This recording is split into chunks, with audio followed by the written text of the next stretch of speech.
नमस्कार मैत्रिणींनो, प्रियंकाज रेसिपीमध्ये आपलं मनापासून स्वागत। श्रावण महिना सुरू झाला आहे व ह्या महिन्यामध्ये बरेच जण उपवास करतात, तर सतत खिचडी खाऊन बोर होतं। म्हणून मी आज तुम्हाला कुरकुरीत असे साबुदाणा वडे बनवून दाखवणार आहे, जे थंड झाल्यावरही असेच कुरकुरीत राहतात, तसेच ते तेलात अजिबात फुटत नाहीत। सोबतच मी एक सिक्रेट चटणीही बनवून दाखवणार आहे, त्यामुळे तुम्ही हा व्हिडिओ शेवटपर्यंत नक्की बघा। चला तर मग रेसिपीला सुरुवात करूया। साबुदाणा वडा बनवण्यासाठी इथे मी 1 वाटी भिजवलेला साबुदाणा घेतला आहे। तसेच 1 वाटी साबुदाण्यासाठी मी पाऊण वाटी उकडलेला बटाटा घेतला आहे।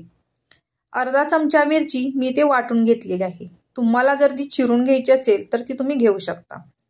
चवीपुरते मीठ व मी येथे 2 चमचे शेंगदाण्याचा बारीक कूट घातलेला आहे। आता हे व्यवस्थित मळून घेऊयात। हे वडे बनवताना जर तुमच्या घरी उपवासाला जिरे किंवा आलं चालत असेल तर ते तुम्ही घालू शकता।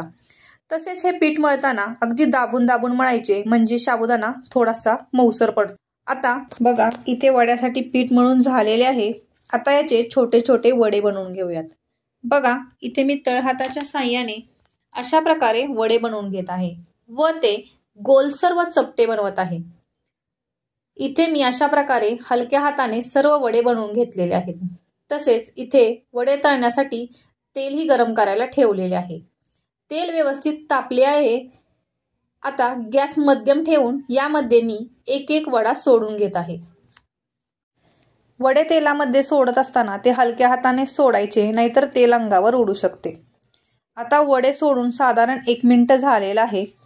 ते एकमेकांना चिटकू नये म्हणून मी ते हळूवारपणे अशा प्रकारे हलवून घेत आहे। वड्याचे बुडबुडे आता कमी झालेले आहेत। साधारण 1 ते 1.5 मिनिटानंतर ह्यातील बुडबुडे कमी झालेले आहेत। हे मी आता पलटून घेत आहे। मध्यम गॅसवरच हे वडे असेच उलटत पलटत दोन्ही बाजूनी तळून घ्यायचे, म्हणजे आतूनही ते भाजले जातात।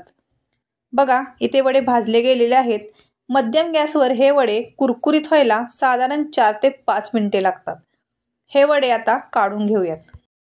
वडे तर तयार झाले आहेत। आता त्यासोबत खायला चटणी बनवूया। तुम्ही चटणी किंवा कोशिंबीर काहीही म्हणू शकता। चटणी बनवण्यासाठी इथे मी एक काकडी साल काढून घेतलेली आहे व ती खिसणीच्या साहाय्याने अशा प्रकारे खिसून घेत आहे।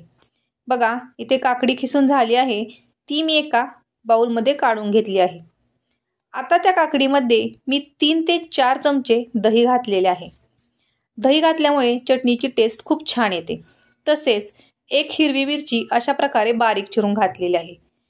चिमूटभर मीठ, 1 चमचा शेंगदाण्याचा कूट व अर्धा चमचा साखर मी इथे घातलेली आहे।